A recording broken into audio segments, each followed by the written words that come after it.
Assalamualaikum warahmatullahi wabarakatuh, anak-anak yang soleh dan soleha. Hari ini kita lanjutkan pembelajaran ya, masih di tema 3, benda di sekitarku. Subtema 1, aneka benda di sekitarku.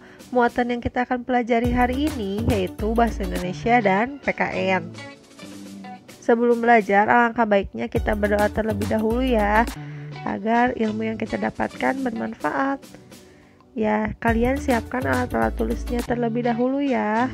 Lalu catat hal-hal penting yang terdapat di dalam video ini sebagai bahan belajar kalian di rumah ya. Sebelumnya Bunda akan sampaikan terlebih dahulu tujuan pembelajaran kita hari ini. Yang pertama adalah siswa mampu memahami makna dari kalimat efektif. 2. Siswa mampu membuat contoh kalimat efektif. Dan 3. Siswa mampu memahami pengertian kerjasama dan makna bersyukur terhadap lingkungan. Sebelumnya ada yang tahu nggak kalimat efektif itu apa? Apakah kalian pernah mendengarnya? Kalimat efektif adalah kalimat yang mudah dipahami oleh pembaca maupun pendengarnya. Atau kalimat efektif juga kalimat yang sesuai dengan kaidah bahasa. Kalimat efektif tidak mengandung subjek ganda atau subjeknya double ya. Terus tidak pemborosan kata. Lalu yang seperti apa sih kalimat efektif itu? Ya, Bunda di sini akan memberikan beberapa contoh mengenai kalimat efektif ya. Nah, ini adalah contoh kalimat efektif. Yang pertama itu contoh kalimat efektif yang mengandung subjek ganda. Mereka tidak bertengkar, tapi mereka berdiskusi. Itu termasuk ke dalam kalimat tidak efektif. Kenapa tidak efektif? Karena subjeknya ada 2. Seharusnya kalimat efektifnya adalah mereka tidak bertengkar, tapi berdiskusi. Paham ya mengenai kalimat efektif. Jadi kalian juga harus mengingat kembali kalimat efektif itu apa. Lalu yang kedua, contoh kalimat pemborosan kata. Faisal hanya memiliki 3 buah pensil saja. Itu termasuk ke dalam kalimat tidak efektif. Kenapa tidak efektif? Karena pemborosan kata ya. Kalimat efektifnya adalah Faisal hanya memiliki 3 buah pensil. Kalian harus mengingatnya ya, pengertian dari kalimat efektif agar memudahkan.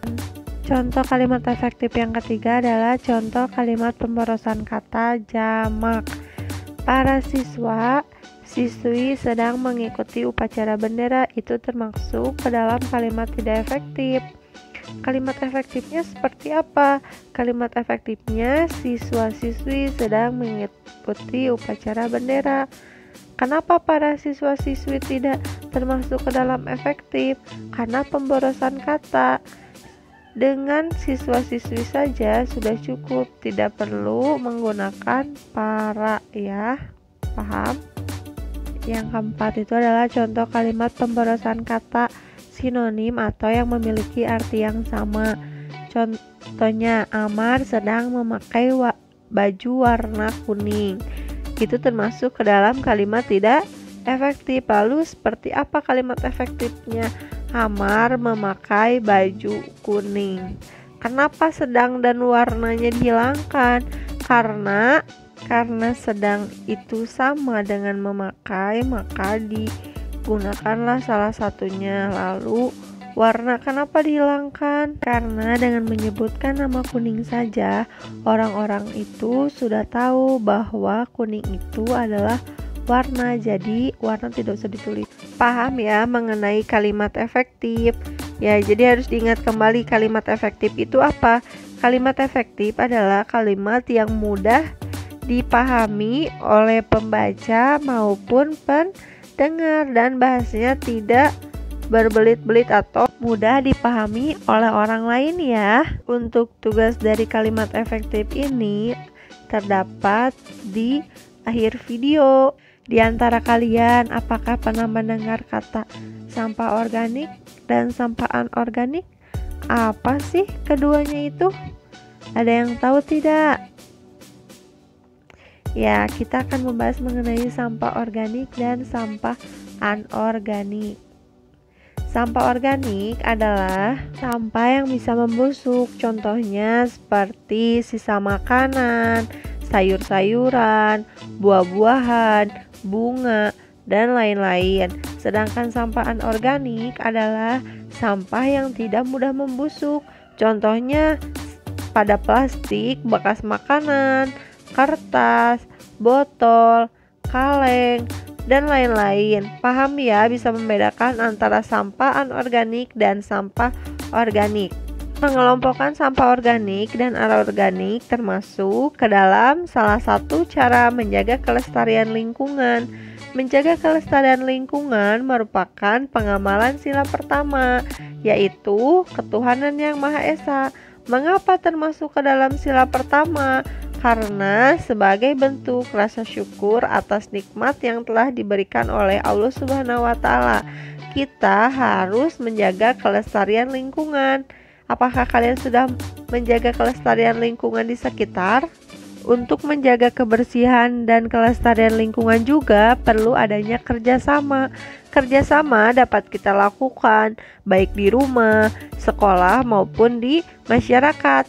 Ayo, ada yang masih ingat tidak? Apa itu kerjasama? Di tema 1 kita sudah pernah belajar mengenai kerjasama. Ada yang masih ingat tidak? Ya, Bunda ulas kembali ya mengenai kerjasama. Kerjasama adalah suatu kegiatan atau usaha yang dilakukan beberapa orang atau kelompok untuk mencapai tujuan bersama dan memudahkan pekerjaan. Sikap kerjasama merupakan pengamalan sila ketiga pada Pancasila yang berbunyi Persatuan Indonesia dan memiliki lambang pohon beringin.